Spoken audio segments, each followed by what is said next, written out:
Good day! You're listening to J1K Top Podcast.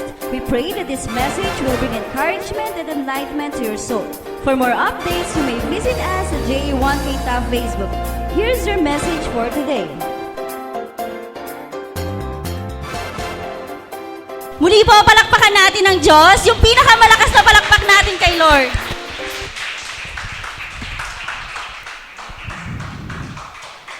So, dati hindi ako kinakabahan, pero ngayon, bakit kinakabahan ako? Dahil ang daming umattend ng second service. Pero hindi, alam ko, kinakabahan ako dahil may gagawin si Lord ngayong umagang ito. Amen po ba yun? Amen. Anong month na po ba next week? November. Pag month of November, ano yung naisip natin? Ay? Si Eugene, si Sarah, ba't mga pangalan? Puro katatakutan. Tama ba? Fear. Tama ba yon? Puro fear. Nung maliit ako, or nung maliit kami, parang natanim na sa isip namin na kapag November 1, November 2, basta buong November, hindi kami lalabas ng hapon, hindi kami lalabas ng gabi. Kasi baka daw may makasalubong kaming mumu. Tama ba? Nakatakot, baka may makasalubong kaming mumu. Okay? So, pero mali yun kasi natanim yun sa isip natin. Ang November, para ipagdiwang natin, para alalahanin natin yung mga mahal natin sa buhay na wala na. Okay? Samahan niyo po muna ako sa umagang ito sa isang panalangin. Yes, hallelujah Lord. Patuloy po kami nagpupuri sa inyo, nagpapasalamat Panginoon sa umagang ito. Salamat Panginoon dahil hinatid niyo po kami dito sa aming bahay-sambahan ng ligtas Panginoon. Maraming salamat po sa anghel na narito Panginoon. Nararamdaman namin ang presensya nila Panginoon. Maraming salamat dahil pinuno nila Panginoon ang mga upuan na bakante Panginoon. Lord God, sa umagang ito, tinataboy namin Panginoon anumang gawa ng masama Panginoon. Hindi sila makakahadlang Panginoon sa katagumpayan ng umagang ito, Lord. Lord, itago niyo po ako sa inyong likuran. Yakapin niyo po ako, Panginoon, sa inyong mga bisig upang ang salita niyo po ang mapakinggan, ang salita niyo po ang marinig, Panginoon. Ang salita niyo po ang mangungusap sa bawat isa, Lord God. At hindi po ako, Panginoon. Ang makita po nila ay ikaw, Panginoon. Lord God, dalangin ko rin po ang bawat isang narito, Panginoon. Lord God, ang pananampalatay na palakasin niyo, Panginoon. At Lord God, dinedeklara ko po ang katagumpayan ng umagang ito. In Jesus' name we pray. Amen and amen. Muli po natin palakpakan ng Diyos. So sa umagang ito, ang topic natin ay about fear. Fear. What is fear? Sabi, acronym ng fear, false evidence appearing real. Tama ba yon? Sometimes, totoo. Kasi natatakot ka nang walang dahilan. Depende na lang kung natatakot ka sa mukha mo. May dahilan talaga yon, no? So fear. Walang dahilan pero natatakot ka. Gumagawa ka ng ikakatakot mo. Natatakot ka sa sarili mong multo. Amen ba yon? Ano bang sabi? What is fear? A feeling which makes you turn away or run for something. Okay? Ito yung emotion o reaction na gusto mong tumalikod kasi natatakot ka. Ayaw mong harapin kasi nakakatakot. Ano pa? Sabi, fear is an unpleasant and often strong emotion caused by anticipation or awareness of danger. Dahil hindi ka komportable sa isang bagay, natatakot ka. Tama ba? Sino sa inyo yung nasa-struggle sa fear? Dati. Ngayon, syempre, meron pa rin. Nahiya lang tayong kumainin. So, ngayong umagang ito, basahin natin yung Isaiah 41:10. Sabay-sabay, basahin nyo nga. Isaiah 41:10. Wala ba? Ay, nawala. Sige, ako na lang magbabasa. Sabi sa Isaiah 41:10, "So do not fear, for I am with you. Do not be dismayed, for I am your God. I will strengthen you and help you. I will uphold you with my righteous right hand." Kanino to sinabi ni Lord? Sa bayan ng Israel. Wow. Sinong top 1 dyan? Yan, amen. Daming top 1. Sa bayan ng Israel, sinabi to ni Lord. So, sa mga kalaban ng sa mga lahi ng Israel. In Jesus' name, out. Okay. Sa bayan ng Israel, so sinabi niya to, na sasamahan ni Lord ang bayan ng Israel, ang lahi ni Abraham sa anumang laban na gagawin nito. God is with us no matter what fearful time we are going through. Amen po ba yun? Kahit anong takot ang nararanasan natin, kahit anong takot ang nasa harapan natin, God is with us. Laging nasa ating si Lord. Dati, takot akong magsalita sa harap ng tao. Nung college ako, may subject akong law. Ayoko nung law. Kasi kailangan mong explain yung mga, ang tawag doon? Basta mga articles, kailangan mong salitain, kailangan in English pa. So, sa 1 hour na yon, imposible namang hindi ka matawag. Dahil letter V ako, as in Villarreal, pag sinuwerte pa, uunahin pa yung dulo. Ayoko talagang magsalita kasi ayoko, natatakot ako. So, ang ginawa ko, dahil parang quiz yun, nag-cutting class ako. Kasi ayoko takot ako cutting class ako. Nagbilyar ako, di ba? Kulit bilyar ako. Kinabukasan, nang malaman ko, hindi pala natuloy yung quiz namin. No? Sayang. Hindi pa natuloy yung quiz namin. So, natuloy, nung araw na pumasok ako. Okay, so walang nangyaring maganda dahil sa takot ko. Pero itong takot na to, na-overcome ko. Kasi tingnan nyo naman po ngayon, nasa harapan nyo ko. Hindi ako nahihiya, walang kahihiyan, walang hiya, no? Na talagang natutuwa ako dahil na-overcome ko. Okay. Itong fear na to, madalas, nagiging phobia to. Okay? Try natin. Sabi nga, did you know that there are hundreds of things to be afraid of? Ang takot lang natin, hindi natin na-handle ng maayos. I-assess natin yung sarili natin sa mga takot na nararanasan natin. Okay? Meron ako ditong mga yung fear, yung mga phobia. Kasi kung hindi natin na-handle ng maayos yung takot natin, nagiging phobia to. Okay? So, i-assess ninyo yung mga sarili nyo, kung saan kayo kabilang dito sa fear na to. Tapos, try natin mamaya kung ma-overcome nyo yun. Okay. Una, claustrophobia. Takot saan to? Pwede nyo itaas yung kamay nyo kung takot kayo dito, kung may phobia kayo dito. Kung ayaw nyo itaas yung kamay nyo, taas nyo na yung kilay nyo. Tingnan ko kayo. Okay. Claustrophobia. Anong takot to? Fear of enclosed spaces. May narinig ako dito, si Sarah yata. Gawain Sarah, takot siya. Sa masisikip, yung pag maraming tao, tapos nasa gitna ka, nakakatakot. Yung pinsan ko ganito, hindi siya sumasakay ng elevator. Naglalakad talaga siya. Call center siya, nasa building siya. So kahit ilang floor yan, lalakarin niya. Kasi takot na takot talaga siya. Hindi niya na-handle ng maayos yung fear niya, yung phobia niya. Hanggang sa nagpa-doktor siya, ang dami niyang gamot na iniinom dahil lang sa phobia. Okay? Ano pa? Acrophobia. Fear of heights. Sinong takot dito? Sa fear of heights. Matataas na lugar. Si Sister May, hindi siya takot dito dahil nag-bungee jump siya, di ba? Takot nga naman yun. Ano pa? Claustrophobia. Fear of mirrors. Eugene. Hindi. Tatanungin ko naman, Eugene, may kakilala ka bang takot sa salamin? Oh. Yung kada umaga, pagharap sa salamin, ay, makakatakot. Mukha pala niya kinatatakutan. Hindi. May kilala ako dito. Yung pinsan ko, bago matulog, lahat ng salamin, tatakpan ng tela. Tatakot daw siya na baka pagising niya, mag-CR siya, may kaharap pala siya doon. Ang asawa ko rin po ay takot sa salamin. Bakit? Nung nagtatrabaho po siya bilang IT, so panggabi, yung office namin dati, isang diretso, pintuan. So may mga salamin yun. So, ilang room yun, hanggang sa dulo, nakakatakot, ang dilim-dilim. So, ang ginagawa niya, lagi siya nagdadala ng dyaryo. Bakit? Tinatakpan niya lahat ng salamin nung pintuan. Dahil pagbubuksan niya, hanggang dulo kasi nakikita niya. So, sa maliliit na bagay, yung fear na yun, ang laki-laki pala, nagiging phobia. Okay? Ano pa?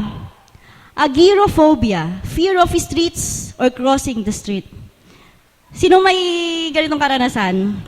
Actually, ako. Alam naman nila Eugene, nila Monique. Takot akong tumawid. Minsan nga nakasabay ko si Monique eh. Dala-dala namin si Kino.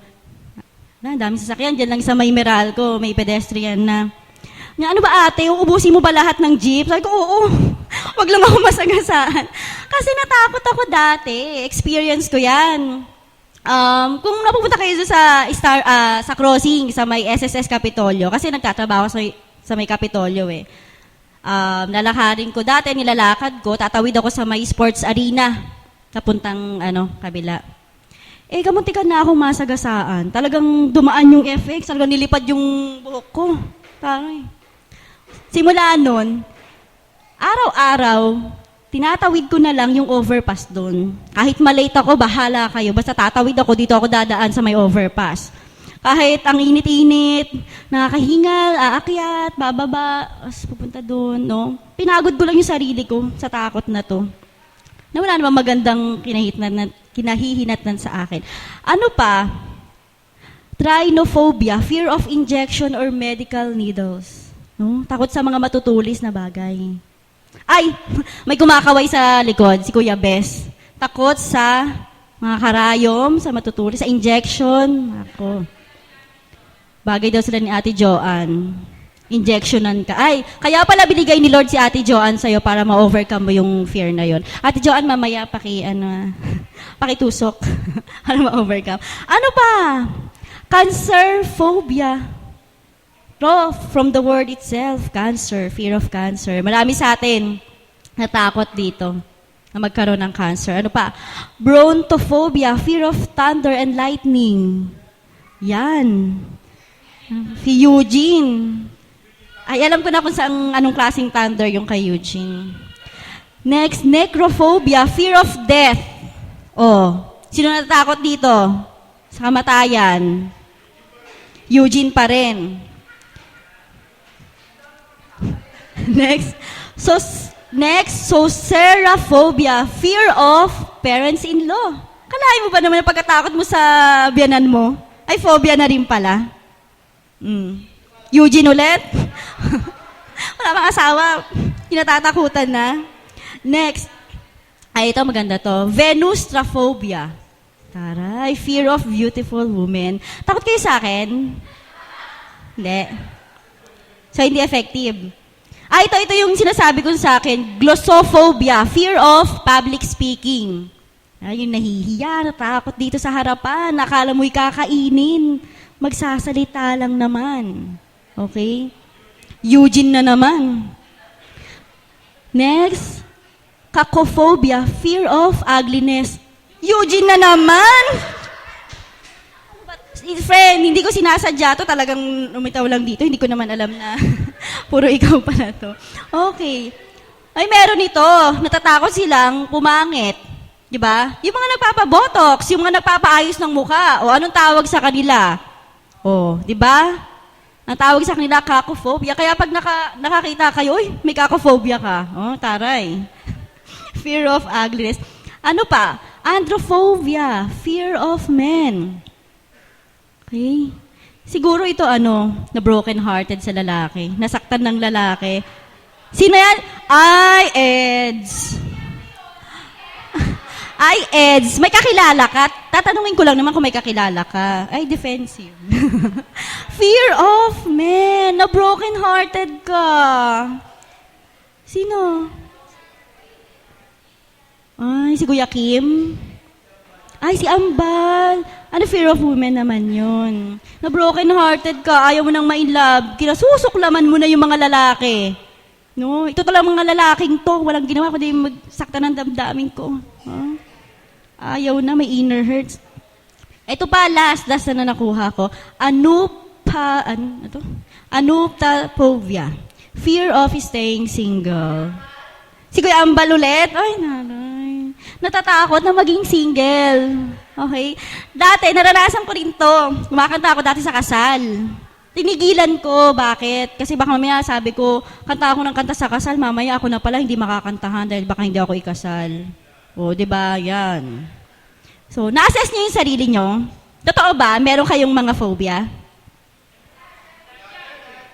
Ay, madami pa pala. Wala dyan. Alam niyo, next time, ano natin yan. I-search ko next time para ma-update naman ako sa mga phobia nyo. So, itong mga phobia na to, nakakatulong ba to sa atin? Sa tingin nyo? Ha? Minsan, nakakatulong, minsan, hindi. So, meron tayong 2 types of fear. Okay, meron palang 2 klase ng takot. Una, healthy fear. Wow, may healthy fear pala.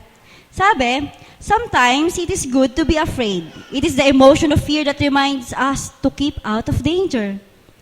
So nakakatulong din yung fear sa atin. Kasi, kumbaga, dati naninigarilyo ako ng marami, ilang kaha. Umiinom ako ng maraming barahe. At dahil nakita ko tong healthy fear, hindi na ako maninigarilyo ng sobra. Konti na lang. Tama ba yun? Hindi na ako iinom ng sobra, konti na lang. Okay? Pero hindi ang healthy fear, pag alam mong in danger ka na, iwasan mo na. Ito yung mga fear na, halimbawa, magkakasakit ka dahil sa sobrang inom, titigilan mo na. Magkakasakit ka sa sobrang paninigarilyo, titigilan mo na. Kasi, alam mo na magiging malala yung sakit mo pag ginawa mo pa yon. Okay? Ano pa? Number 2, unhealthy fear. So, kung may healthy fear, meron ding unhealthy fear. Ano to? Fear which can lead to mental disorder and violent behavior. Kakatakot pala tong fear na to. Pero totoo to. May makikita tayong mga palakad-lakad sa kalye ng mga mentally disorder. So, hindi natin alam na siguro naka-experience sila ng takot na hindi nila ma-overcome. Na ang tendency, pumupunta sa ulo nila, sa utak nila, hindi nila nakakayanan. Nawawala sila sa sarili. Okay. Ano pa? Okay. So, fear. Naalala ko dati, unhealthy fear Nung maliliit kami, siyempre, takot. Mabagyo, lakas ng ulan, sinundo ni mama si papa kasi galing sa trabaho. So, nasa kwarto kaming 4 na magkakapatid, walang lumalabas sa amin dahil gabi, takot na takot kami. So, tagal, nagtutulakan kami. Talaga kahit ihing-ihi na kami, walang lalabas dahil takot na takot kami. Heto na, kumatok ang mama ko. Pagkatok ng mama ko, sabay-sabay din kaming lumabas. Unahan pa. Hala, pagkita namin, ang sala namin bumabaha na. Dahil sa sobrang takot namin, hindi kami lumalabas, bumabagyo, ang sala namin, pinasok na ng baha. Okay? Ano nangyari? Di pinagalitan kami, di kami din ang naglinis. So, yun yung sinasabi kong unhealthy fear. Hindi lang na nawawala ka sa sarili mo, hindi nasisiraan ka, pero yung nagiging maging mo. Ano pa? Meron tayong different stages of fear. Number 1, real fear or fear based on a real situation. Okay, ano to? Sabi, if someone or something hurts you, you have a reason to fear it in the future. Okay? Ito yung totoong naranasan mo, kaya takot na takot ka. Hindi lang yung gawa-gawa lang nakatatakutan. For example, nung bata ka, binubugbog ka ng tatay mo. So, nung lumaki ka, dala-dala mo yung takot na yon na baka bugbugin ka din ng mapapangasawa mo. Yung sa pagmamahal din, di ba? Na-experience mo na mabigo ka sa pag-ibig. Kaya hindi ka na magbo-boyfriend. Kasi na-experience mo naging totoo. Kaya ka natakot. Number 2, Sabi, realistic fear or possible fear. Ano to?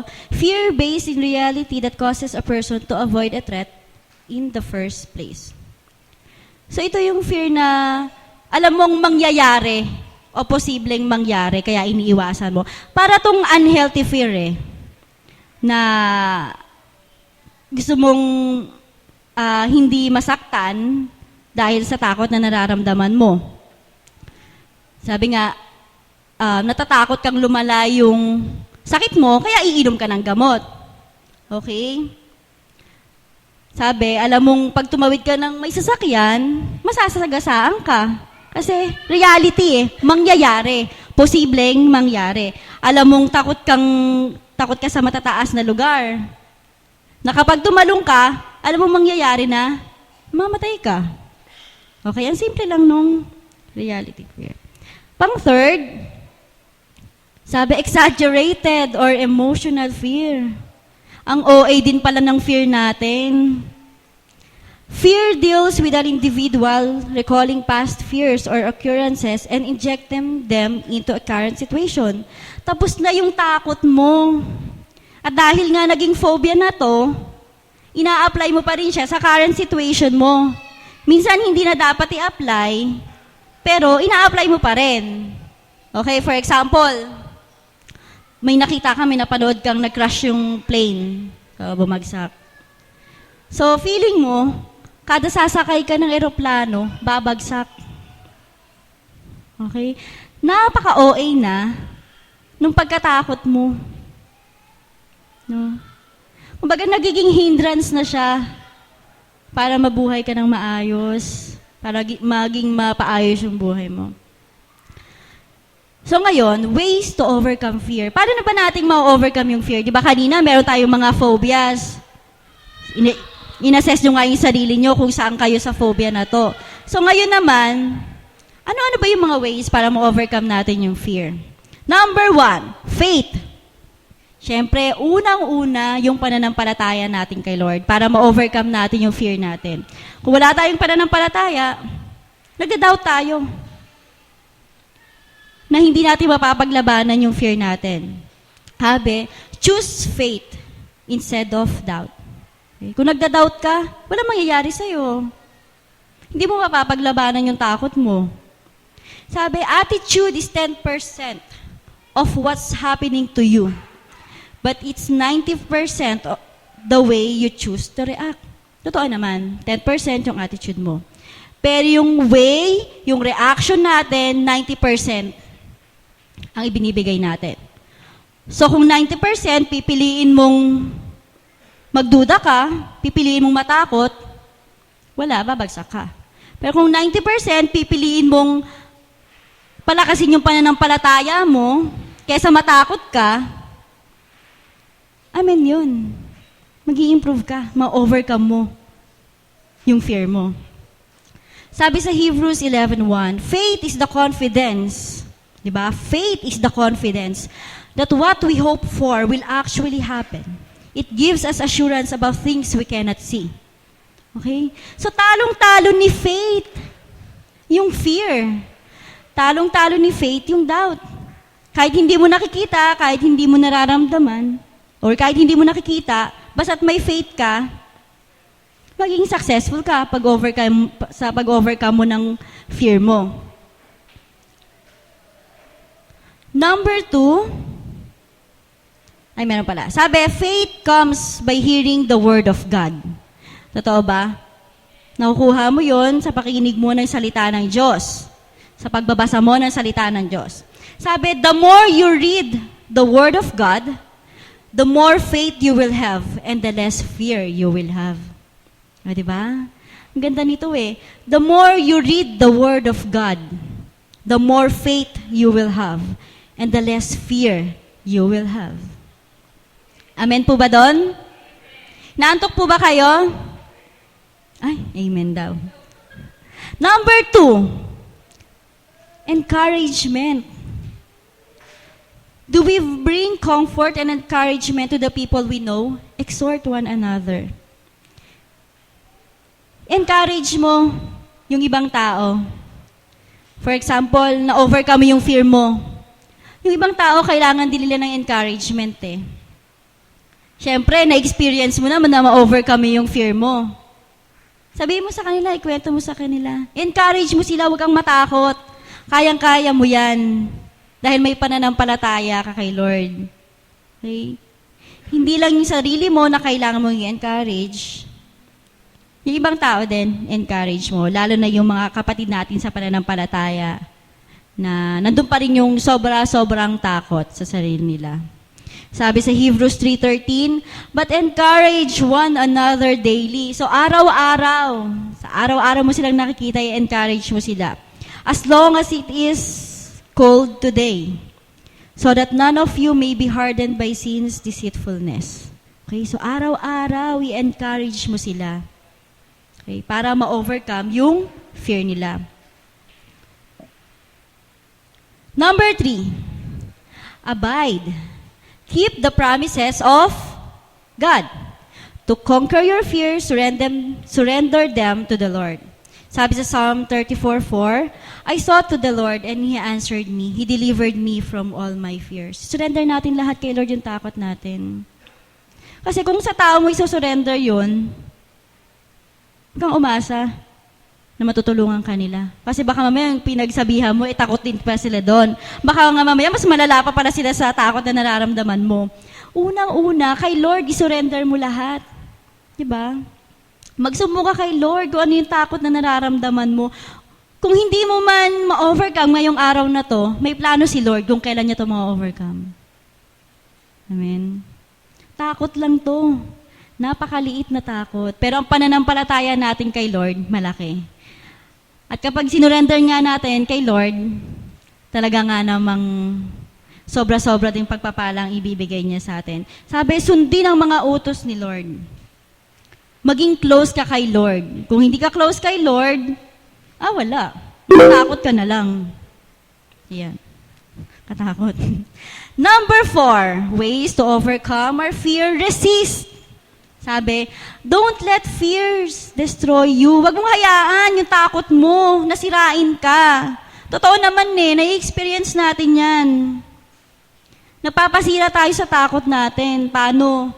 Takot kang magsalita sa harapan, hindi ka magsasalita. Okay? Takot kang harapin yung mga takot mo, wala. Tatakot ka na lang habang buhay. Sabi, when fears stock up and you're sure no one cares, don't give up hope. Sabi sa Romans 12:21, do not be overcome by evil, but overcome evil with good. Huwag natin papasukin yung evil. Yung fears, yung takot natin, si Satan, dito din nagsisimula eh. Kung ano yung kinatatakutan natin, doon siya malakas, si Satan. Doon niya tayo susubukan, guluhin. Tama ba yon? No? Takot ka sa gantong bagay, takot kang gawin to. Ala, mananahan siya sa'yo. Takot ka rin. Okay? Sabi, sa Hebrews 13:5-6, never will I leave you. Never will I forsake you. The Lord is my helper. I will not be afraid. Pag nakakaramdaman kayo ng takot, basahin nyo lang tong verse na to. Sa ulo nyo tong verse na to. Sinasabi dito, hindi ka iiwan ni Lord, ni pababayaan man. Okay, sasamahan ka niya sa buong lakad mo, sa buong lakarin mo. Lagi siyang nasa tabi mo, lagi siyang nasa puso mo. Hindi ka dapat matakot. Labanan mo yung tukso. Labanan mo. Huwag kang padadaig sa gawa ng kalaban na dinadala ka lang sa takot. Face your fear. Pero, maging practical ka naman sa pagharap ng takot mo. Baka maya, kinakaharap mo yung takot mo. Sabihin mo, sabi ni Sister Blessy, harapin ko yung takot ko. Hala, dahil may fear of heights ka, punta ka sa mataas na lugar. Tumalong ka. No? Hindi ganun ang pagharap sa takot para labanan mo yung takot. Sabi, be practical. Maging practical. Okay? Yung takot na alam mong hindi ka masasaktan. Okay? For example, takot kang magsalita dito sa unahan. Gawin mo. Simula ka sa pagba-backups. Diba? Maraming paraan. No? Takot kang kumanta kasi maririnig ka nila. umpisahan mo, maging backups ka. Yan lang sa likod lang naman, di ba? Oh. At least ma-overcome mo yung takot mo sa pagkanta. Nag-aaral kayo dalawa? Si Michelle at saka si Sarah. Nagsisikuhan eh. Sa likod, pwede naman. Ayun. Kaya nga backups di ba? Ayun. So, ayun, maging practical sa pagharap natin sa takot ng buhay. Kung natatakot kang masaktan ulit na pagmamahal, isipin mo naman, doon tayo nabuhay sa pagmamahal ni Lord. Amen ba yun? Diba? Kumbaga, kung tinitingnan mo yung negative sides, negative effects ng fear mo, walang mangyayari.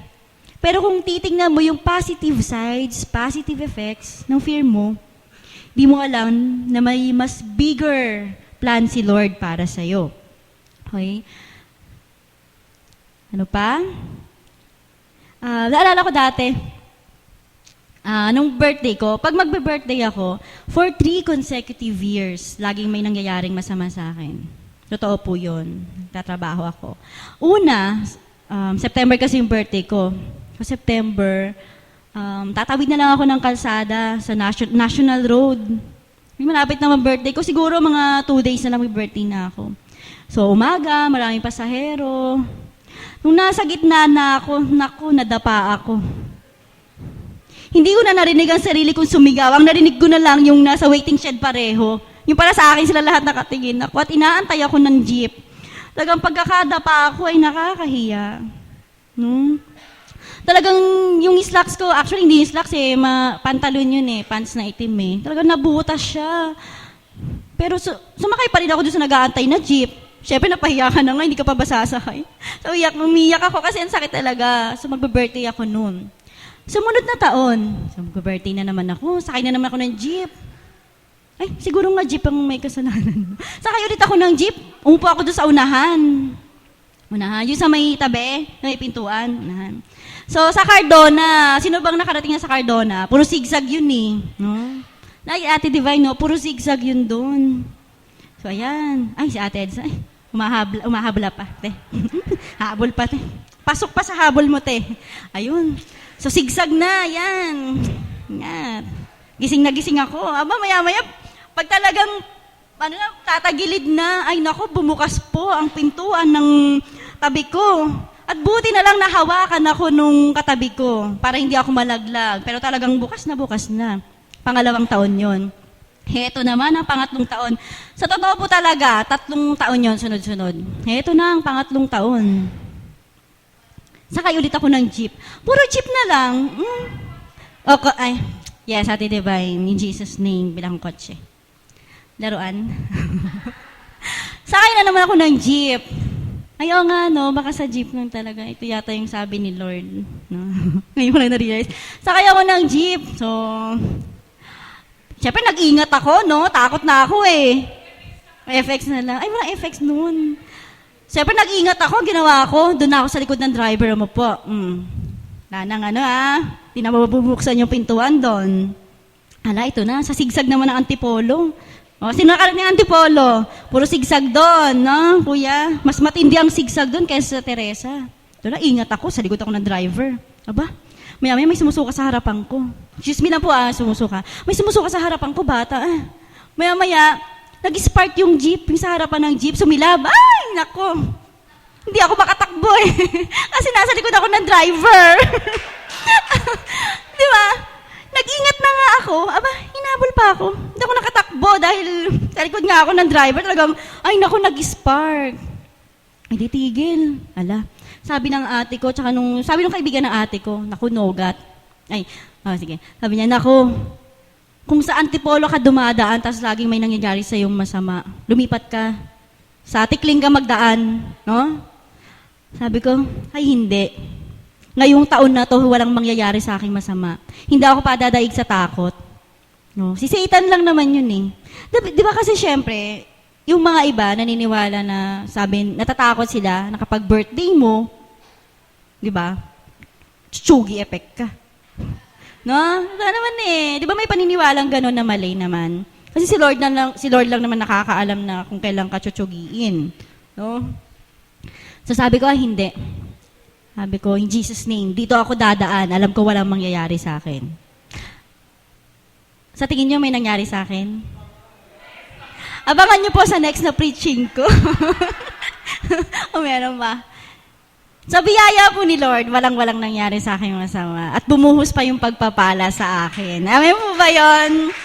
So, talagang naalala ko yun na every birthday ko, talaga simula nun, pinalitan yun ni Lord ng puro kasaganaan. Na talagang every birthday ko, may nandilibre sa akin, hindi ako naglalabas ng pera. Okay? Ito nga lang last na birthday ko, talagang ang haba yata ng celebration ko hanggang October. Oo, sabi nga ni Black nandito ba si Black? Sabi niya nga, pag nag-open daw siya ng Facebook, tapos nakikita niya, puro na ng pagkain yung laman ng account ko. Kaya ngayon, di na ako naglalagay ng puro pagkain. Sabihan na ako ni Black Ayan. So, ayun, kung ibibigay natin, ipapasa Diyos natin yung fear natin, masarap yung pakiramdam. Kasi alam mong walang mangyayaring masama sa'yo. Hindi ka makikinig sa ibang tao na, uy, kabahan ka na. O, diba? Si Lord hindi Sasamahan kita. I am with you all the way. Okay? Sabi, fear can paralyze and trap you. Totoo naman Totoo yun. Naging paralisado tayo ng dahil sa fear. Minsan nga dahil takot ka sa dilim. Meron po ba ditong takot sa dilim? Ay, Elaine, dati. Ngayon may liwanag ang buhay. Meral ko. May liwanag ang buhay. Kung takot ka dati sa dilim na yon, no, minsan hindi ka na makakilos. Ayaw mo nang kumilos sa tawid Na-feel mo ba yon? Na dahil takot ka sa dilim, ayaw mo tumayo, kahit iingihi ka na hindi ka tatayo. Parang paralisado, no? Oh, UTI na ang abot mo. Ayan. So, fear can paralyze and trap you. Especially in the face of tragedy. No? Uncertainty and circumstances beyond your control. So, may mga fear na because of mga kalamidad, natatrap ka. Okay? So, for sure, sa nangyari sa Bohol, maraming nagkaroon ng phobia doon. Napanood niyo ba si Angelica Panganiban? Na dahil sa nag-shooting sila doon sa Bohol, natakot siya, tumawag daw siya kay John Lloyd na mamamatay na daw siya, kung ano-ano, paralisado na. Na dahil lang doon sa experience ng yun, sa takot ng yun, feeling niya, mamamatay na siya. Okay? Sabi, take courage from the Word of God. From these verses and allow God's promises to dispel your fears and reassure you're here. You're here. Meron dito mga verses. Gusto ko kayong magbasa. Para pwede itong gawing life verse na because of fear, no, ma-overcome nyo dahil sa mga verses na to. So, basahin nyo yung Psalm 23:4. Sabay-sabay. Psalm 23:4. Ayan. 1, 2, 3, go!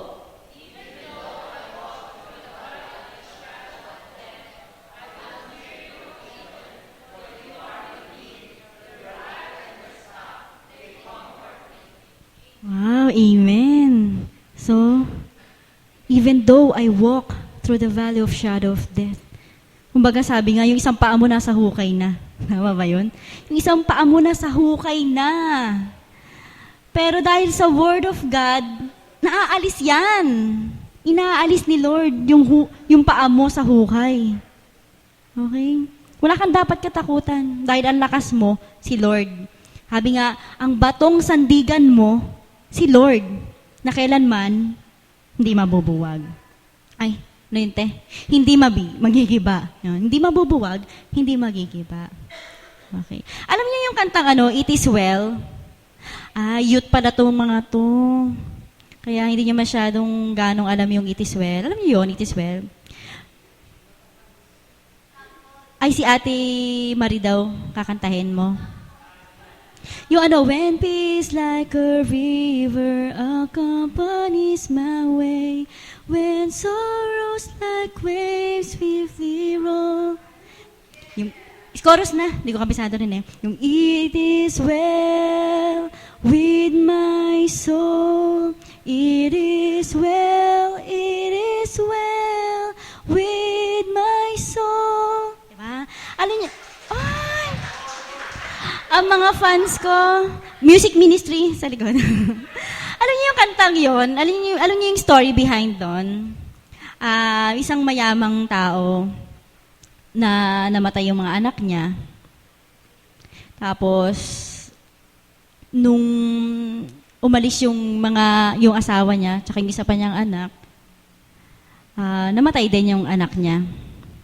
Pero habang papunta siya dun sa England, so nando siya sa boat, nalulungkot siya. Pero nabuo niya tong kantang to, na sa kabila nung nangyari sa kanya, hindi siya natatakot. Kasi nga sabi, it is well with my soul. No? Kayo mga youth, alamin niyo yung kantang yon, masarap kantahin yon. No, it is well with my soul. Napakabuti ni Lord sa buhay natin. Na kahit anong nangyari sa kanya, anong napagdaanan niyang hindi maganda, nagawa niya pa rin mag-compose ng kanta. No? Ano pa? Ano pa yung verse na makakatulong sa atin? O basa, 2 Timothy 1:7. 1, 2, 3, go!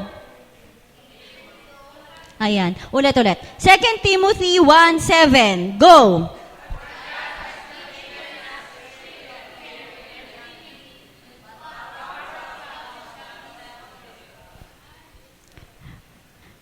Sabi sa verse, hindi tayo binigyan ng espiritu ng takot. Binigyan tayo ng espiritu ng pagmamahal. Okay, sa Bible, sino yung unang nakaramdam ng takot?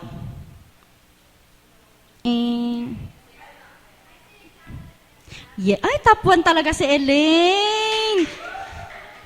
Talo si Ate Rochelle, sagot ni Ate Rochelle, si Cain at Abel. O, pangalawa lang yun. Si Adam and Eve, kailan sila nakaramdam ng takot? O, Elaine, kompletuhin mo. Kailan sila nakaramdam ng takot? Yan. Nung kumain sila nung bunga, sabi ni Eugene ng apple. Nung kumain sila ng bunga ng puno ng kaalaman, ng fruit of knowledge, doon sila nagkaroon ng unang takot. Kailan yun? Nung tinawag sila ni Lord. Diba? Hinahanap sila ni Lord, hindi sila makita. Yung pala nagtago sila. Natakot silang lumapit kay Lord. Bakit? Kasi may ginawa silang mali. So, si Adam at Eve palang nagpasimuno nito.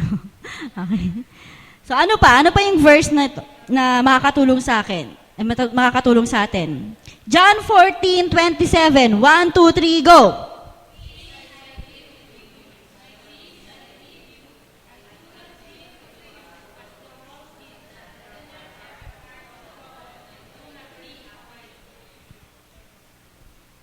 Fears. Peace I live with you.